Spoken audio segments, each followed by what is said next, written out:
next character is one that we all know and love.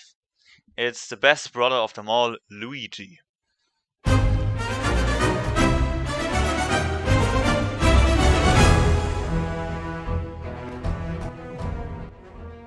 Of course, Luigi keeps his sniper role from the first game, since it just fits his character so well. His greatest strength lies within taking out enemies from great distances, and oh boy does he execute his job well. Luigi comes equipped with the sharpshooter, which is a bow and arrow like weapon with amazing range. Its damage drops off quickly the closer your target is to you, but the damage output from range is one of the best in the game. In fact, Luigi's single target damage is nearly unmatched. The high ground skill gives this weapon a 100% crit chance if Luigi has the high ground. So its low crit chance of 20% doesn't really matter that much. Another one of Luigi's strengths is his movement. Not only is the movement range itself great, but also his landing range after performing a team jump. His movement skill is the extra jump, which gives him 2 team jumps per turn. This makes Luigi an absolute must pick for reach area missions. Luigi's strengths don't stop with his technique. In fact, Steely Stare is another reaction shot and one of the best techniques in the game. It has 3 charges, deals 120% damage, and the Ghost Bullet skill makes these shots travel through cover and terrain, which means that with this technique he can shoot straight up through walls. The farther Luigi stays away while death staring at his enemies, the more broken he becomes.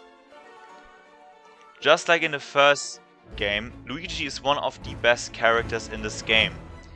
Great range, damage and movement outshine his 2 weaknesses. One of them is his poor close range game and the other one is his low amount of health. If you know how to play him, Luigi has one of the highest potentials from any character basically. So Luigi is the first character on this list who gets a spot at the S tier. The next character on this list is one of the newcomers to this game and the mighty king of the Koopas, Bowser.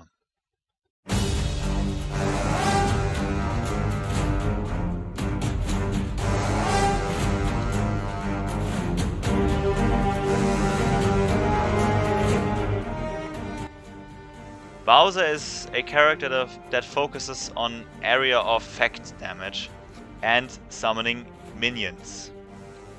That's why he has the Overseer class, or as I would call it, the Destructor class. One of the greatest advantages of the Koopa King is his really high health stat. In fact, he even has one of the highest health stats in the entire game. What is not so good about him is his movement, I would say.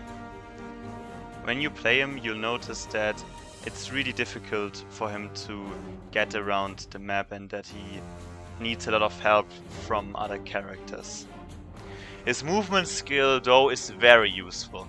It's called Damage Landing and creates a damaging AoE attack after his team jump.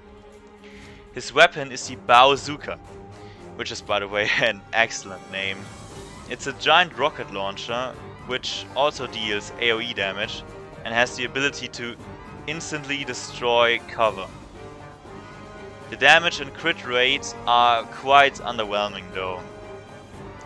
Bowser's signature technique is one of the most unique moves in the game. It summons up to 5 Rabid Mecha Koopas that explode on enemy contact or can be picked up and thrown by every hero.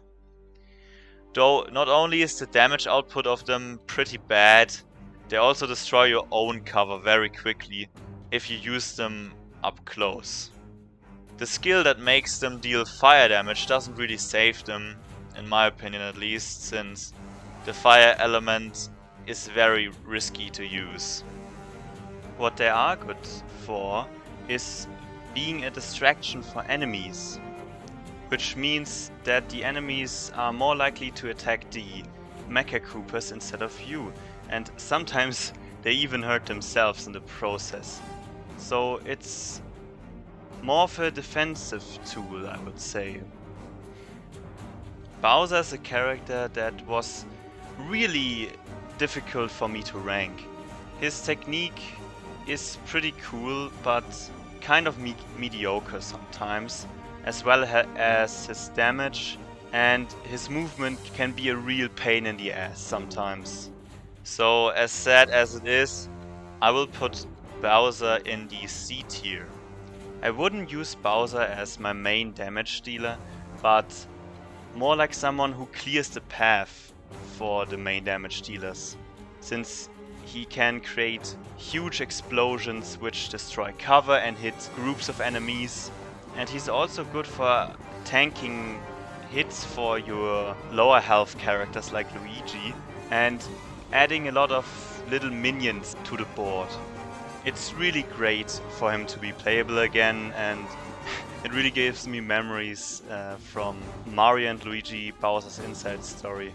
If you use him though, watch out that you only blow up the enemy's cover and not your own. That can happen very easily. I've forgotten what those alien bastards did to me.